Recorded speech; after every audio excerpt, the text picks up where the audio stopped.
There's certainly a conversation now about menopause. We see this more. I know Oprah did this big special. But what I feel really passionate about is like people aren't talking about the costs associated with it. Because what I found in my experience in my 40s, and I know a lot of my other friends in their 40s, it's the time of like you feel just not quite yourself, right? You don't feel like your 20-year-old version and you're trying to get back to that.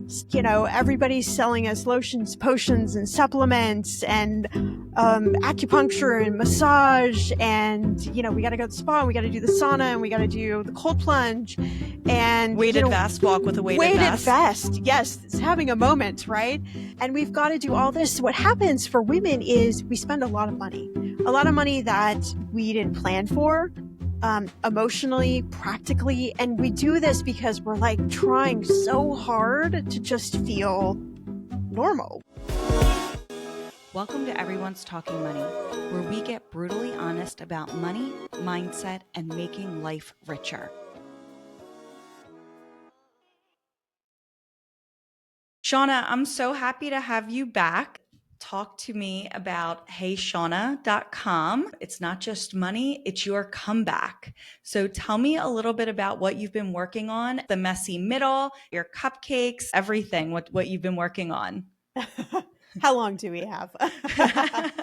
No, it's great to be back. I'm so thrilled. Thank you so much for having me. I have been just playing with a whole bunch of messages around money, you know, since leaving the show, and really trying to talk sort of transparently about a lot of topics I think that are really like on the forefront for me, which are shame and enoughness, and yeah, the price tag of kind of being I'm in my 40s, so being in the middle part of your life and sometimes wanting to just like blow it all up and just, you know, like pack your car up and move somewhere where no one else can find you, which is part of the joys of going through like midlife as a woman and perimenopause and menopause. And I think it's a time of really trying to figure out for me, like, who am I, you know, and who do I want to be? And I think it's an important message when we talk about money, because a lot of times we just spend our money and then we get upset because we're in debt, or we shame ourselves, or we feel guilty. And really, I think what we're searching for, right, is we're searching for something to like help us with our feelings, whether it's you know, we're angry or we're frustrated or our career, or we just got an argument with our partner or our spouse, or we feel kind of lost. And so, you know, I've really been sort of like needling and trying to get down to the core of like, how do we talk about emotions around money, and how do we embrace that conversation and look at everything like there is an emotional component as well as a, you know, practical you know, financial component. Yeah, let's talk about 40s and midlife for a second. I am turning 40 in September. I'm Buckle not up. Yeah, thanks. Not super excited about it. And the fact that 40s are midlife, I remember hearing like over the hill and all, and I used to think, man, they are so old, like over the hill. I would think of that like 50s, late 50s. That's 40s, like over the hill, midlife, all like that is just that. I think that's the biggest part that's messing with my head, is that I'm now who I thought was old. I'm now old, but I don't, in some ways I feel old, but other ways I don't at all. I very much think I'm like 34. 34 is where I feel like I'm frozen at right now. So, I mean, you're telling me to buckle up. What do we have? What do I have to look forward to or prepare myself for in this messy middle? Well, 40s, I think for a female, it's different for all of us. And I think that's the tricky bit, is that there isn't like, okay, here's sort of the prescribed way that 40s and 50s goes for us as females. We all go through like perimenopause and menopause at different ages. I happen to have gone through it super early, and I'm now kind of shooting out the other end. And so now I'm sort of like the you know, sort of the guru for all my friends that are like, you know, I'm starting to feel a little anxious, or, you know, my period's starting to skip around, or I'm I'm starting to feel a little hot occasionally. I'm like, oh, yes, this is just the beginning. And I think what's difficult is that for us women, um, gosh, we've struggled so much around money, right? Like it really wasn't very long ago that we could just get a credit card or we could just open a bank account or buy property on our own. So we're talking like, not that many years ago that some of these things became normal for women. And we all know there's, a wage gap still. Certainly, if you're a person of color, like that's even worse than for you and me, who are, white women. But there's this part about 40s and 50s for women that I feel is really not talked about. There's certainly a conversation now about menopause. We see this more. I know Oprah did this big special, but what I feel really passionate about is like people aren't talking about the costs associated with it. Because what I found in my experience in my 40s, and I know a lot of my other friends in their 40s, it's the time of like you feel just not quite yourself, right? You don't feel like your 20-year-old version, and you're trying to get back to that. So, everybody's selling us lotions, potions, and supplements, and acupuncture and massage, and we got to go to the spa, and we got to do the sauna, and we got to do the cold plunge, and Weighted vest, walk with a weighted weighted vest. vest. Yes, it's having a moment, right? And we've got to do all this. What happens for women is we spend a lot of money that we didn't plan for, emotionally, practically. And we do this because we're like trying so hard to just feel normal. We're trying to feel like ourselves that can get up and have energy and go to work and take care of kids and cook and like whatever we have to do in our daily lives as women. And I feel like it's kind of like we've been sold a short bag of goods because we aren't having these conversations that I think are really important. Then I know for women, particularly in our 40s, because I think it is this time of like almost like kind of going back to our adolescence. So we're thinking a lot about, well, who do we actually want to be?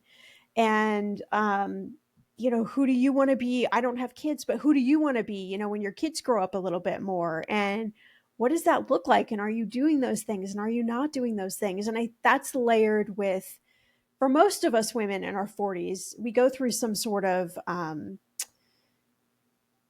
let's call it emotional upheaval, right? Whether it's anxiety, I was diagnosed with panic disorder. Turns out it was just my hormones were all kooky. Um, Wow. All sorts of things, depression, or just not feeling good, I think is how I would quantify it for a lot of my female friends in our 40s. And it's just a challenging time. And I think why I say buckle up is because we just don't know what we're going to get.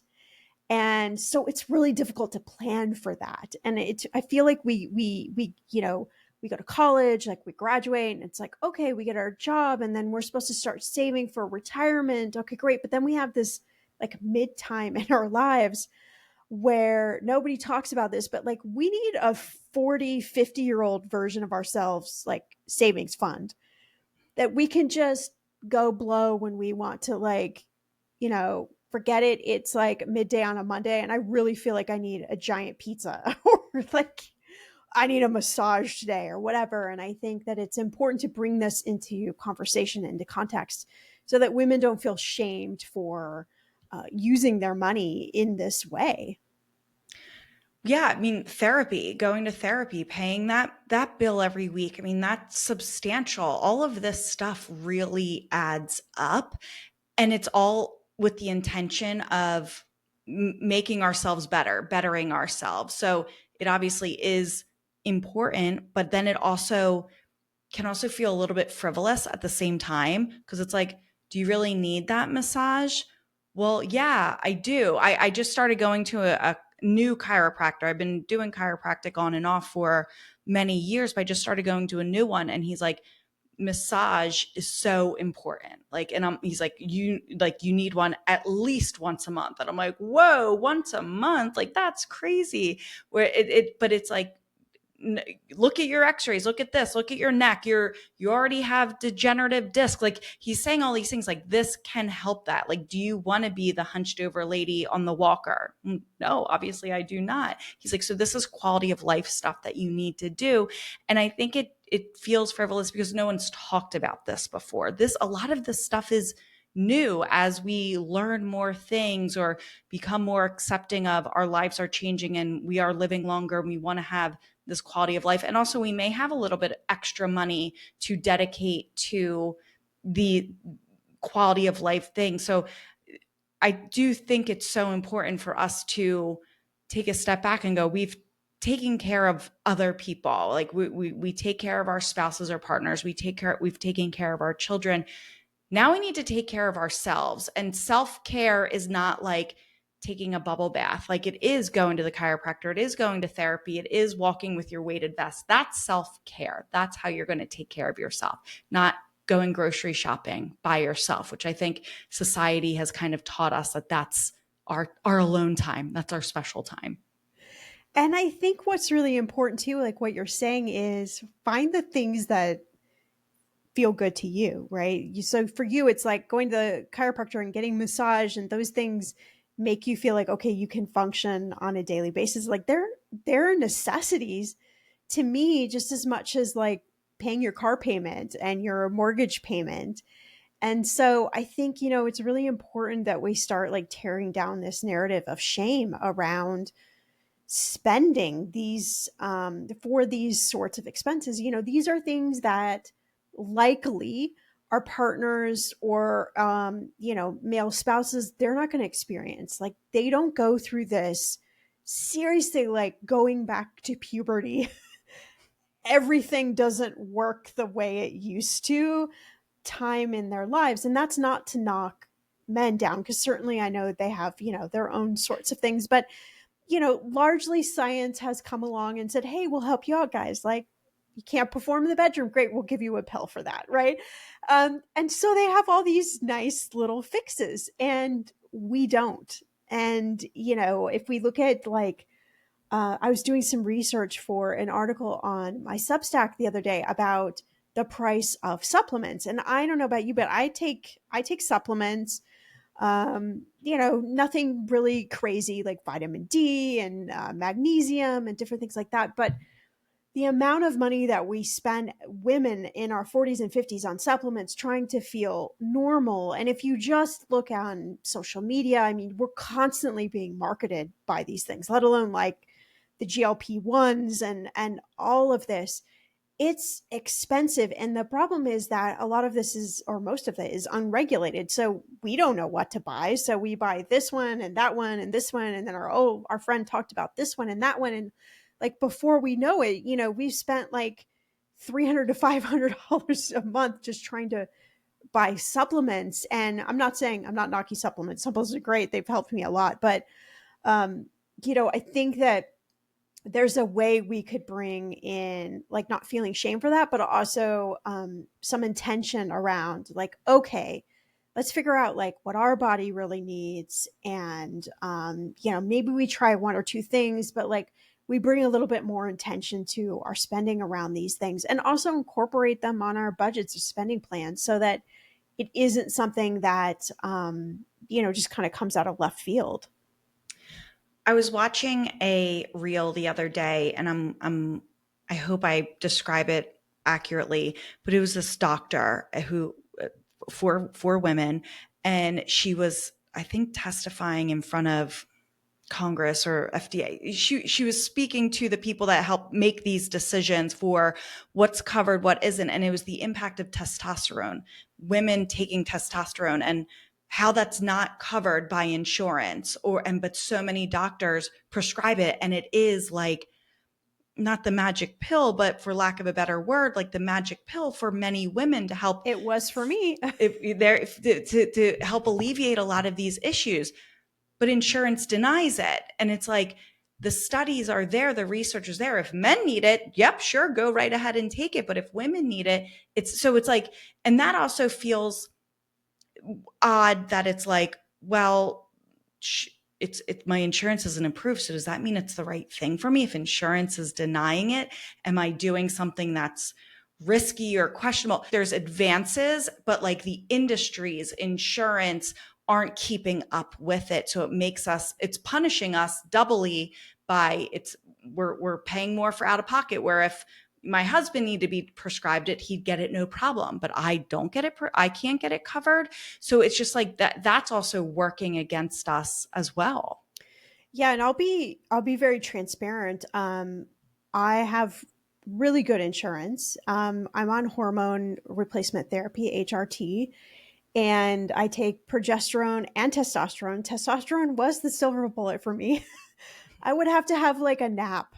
Literally, if I did not take a nap every day, I would just combust. Like, and I'm like, this is just not right. Like, I can't just like lay down for an hour nap, every day. And I had to fight for testosterone. I had to fight to get it because you're right, it's not covered under insurance. And I had to go to what's called a compounding pharmacy, which means they kind of make this mix specifically for you, but it means you're paying out of pocket. So between the hormone replacement and the testosterone, I pay for those two, about $200 every 2.5 months. And that's just purely out of pocket. There's very little insurance coverage. And so, I think this is another conversation. I'm glad you bring it up. It's like the change in healthcare and, what is covered, what isn't covered. But really makes me think of like, the women in this country that don't have access to good healthcare, that don't even have access to having some of these conversations, and that really have to struggle through this time in life, or just what you have to do to be able to afford it. $200 every 2.5 months for me is not, it's not breaking my bank, but it's still something I need to plan for. But for a lot of my friends, I know it's just downright prohibitive. Like, they just don't have the funds to be able to do that. The money has to go elsewhere. So they end up struggling because they can't get something that they really need because it is not covered under insurance. And it just feels, it's the part of like what I do and what I talk about that makes me just want to like stand up with my fists in the air and like, lead this kind of movement, because it feels, just feels very wrong. And you don't know, is this something I'm going to need to take for the rest of my life? So am I going to have this expense for the rest of my life, or is it just for a period of time? Okay, can I suck it up financially and not have something else so I can pay for this if that prescription or that compounding is a big deal financially for you? And it's like, well, I don't know if I need to take this forever. And then you need the nap, you needed a nap. And it's like, part of me is like, yeah, but there's siesta. You go to Italy, everything closes down for the afternoon and siesta. So like, take that nap. Like, don't feel bad about taking the nap. But I think that's also an American thing of, we do feel bad for needing to take a nap. And that's just taking care of ourselves. That self-care. We always have to push it pedal to the metal all the time. And how much of that is also affecting these issues in midlife. 1,000%. I think I'm probably like the worst candidate for just taking the nap. I always am like, oh my gosh, like I can't believe I'm doing this. Like, there's something that feels so wrong, which is obviously another thing for me to explore in therapy. But yeah, there are other countries that have access to the medications and the conversations and the needs of women in their 40s and 50s, far more superior than we do here in the United States, it's very sad that is the case. And I think, another thing that 40s and 50s, particularly 40s, I would say for women, is a lot of times you'll have something come up, right? Like, and I can run through so many different examples from different friends and people in my life, whether it's skin things or joint things or back things or anxiety or panic or, um, like stomach things, like all bloating, like all sorts of things that you don't connect the dots to it actually being your hormones out of whack. because these conversations are not really being had, and there's a lot of doctors who will not venture into that particular area. So then you're left on your own to kind of figure it out and put the pieces together, to some of that. And it feels, I think that's another part of this, like, lack of scientific research and money going towards funding some of these studies for women that would, we could argue this till the cows come, but definitely be there if this was a male issue. And I think that's important to know too, is like, if you're noticing, hey, I'm spending a lot more money, like I need my massages all the time, or I go out and I just, like, I have to spend money, or, I mean, there's so many different versions of this. Like, use it as a time to just pause and say, okay, what age am I? Like, could this be my hormones? Is this maybe a conversation I need to have with my doctor, or find a doctor who will have this conversation?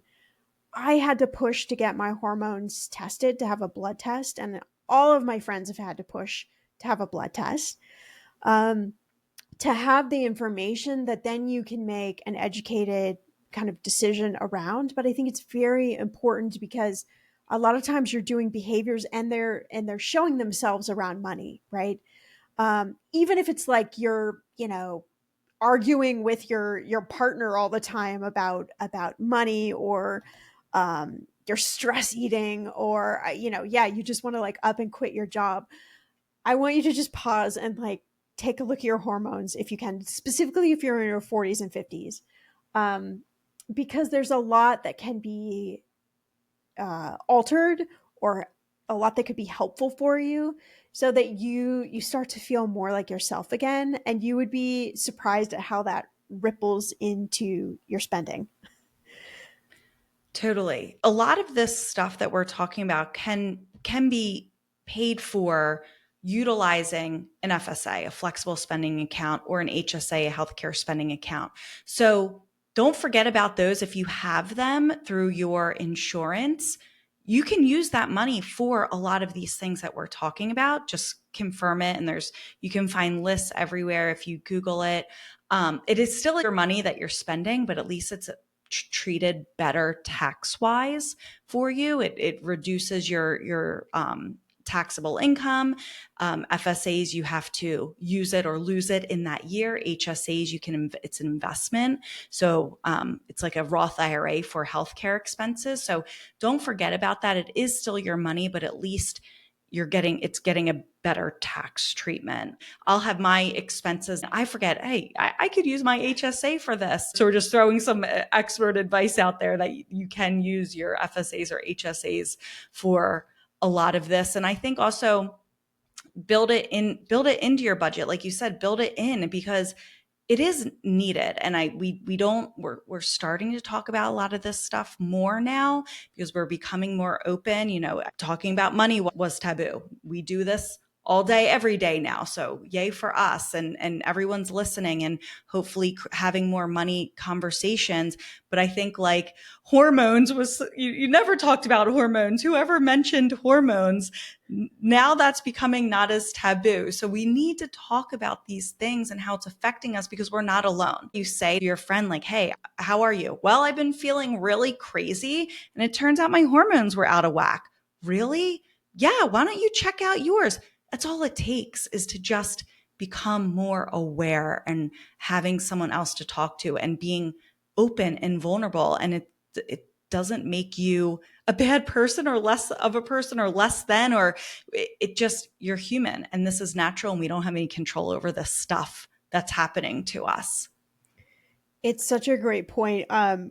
Quickly, I think it's hsastore.com and fsastore.com, but I think you could go to those websites. They give an exhaustive list of, like, Yes. everything that you can pay for, because I know it's confusing sometimes. So if you're wondering, like, what in the world can I actually use them for, go to the sites, look it up. You will be surprised at what you can spend it on. Use that website to actually buy stuff from them too. We're in the middle of summer right now. Your sunscreens, that's HSA, FSA approved, which many people may not even realize. Absolutely. Yeah. And to your latter point, I've been playing around with something I call money out loud. So I go around to random women on the street, don't know them, and I put a microphone in their face. And I ask them questions about money and life. And I will tell you, I think thus far I've talked to 25 or 30 women. And every woman who is 40 plus, I ask them the same question, like, tell me one word or describe in one word how you feel about yourself 40 plus. And almost everyone gives me some version of alien, um, unlike myself, all the way down to, throwing out profanity words about themselves and how they feel. No one says I feel normal or great. Like, I have not heard this from one single woman in that age bracket, right? In those 20 years of 40 to 60. So, I think that really says something. One is if anyone's listening, hopefully that makes you feel not alone in whatever you're feeling. But everyone has also said that what they battle with is a couple of things. One, we've already talked about the shame. So they battle a lot with the shame and spending, and should they do this or should they not do that? But they also battle a lot with enoughness, of figuring out, what is enough for me, and always feeling like there is never enough, whether it's time, whether it's money. Um, a lot of women have expressed that their partners during this kind of, 40 to 60-year-old complain about them, that they're emotional, irrational, don't remember things, always complaining, spending money, all of these. And so what I find fascinating is just, and it makes me smile in a weird way, because we're all saying the same story. We just have, different words, and we might have different budgets that we're working from, but we're all struggling with this. We're all struggling with spending, trying to figure out what is enough, feeling like there's never enough, and just not really sure what to do about it. But also, the beauty of talking to this many women, hopefully I get to talk to infinitely more, is that when they hear that someone else feels that same way, they feel really satisfied. And it kind of takes away a lot of the anxiety, like, oh wait, somebody else said that, like somebody else struggles with that, or somebody else spends their money that way. And it makes me really sad that even though we've done the work that we've done, there still is this kind of cloud of not knowing about any of this, of not talking about any of this. And so it just reminds me that there's, so much more work to be done, uh, with women and monies, to get to the place where we feel comfortable talking about some of these uncomfortable or taboo topics. That makes me so sad. Alien, curse words, or my partner is giving me a hard time, that's the first words that come to mind for these women. And I think it's probably a lot of aloneness too. I'm the only one dealing with this. I'm alone in dealing with this. And when you feel like you're alone, when you're going through a rough time, that just makes it so much worse. So I think just realizing that you're not alone, and that, you're proving everyone is feeling similarly in this phase of life, is so powerful. And again, I think just talking about it and being honest about it. Is there also, are you finding when you're speaking with women that it's like, I thought I would have things more together at this point in my life? Like I thought, 1,000%. yeah, like I thought I'd be doing better than what I am. 1,000%. And again, I think that's because of this narrative. Like, I feel like we're almost just born with this of, yeah, we go to school, we go to college, we graduate, we get married, we get a job, everything is like a straight line upwards. We save for retirement, we buy a house, we have the kids, like everything should be this straight line upwards. And you and I both know from working with people and their money, it's almost never that way.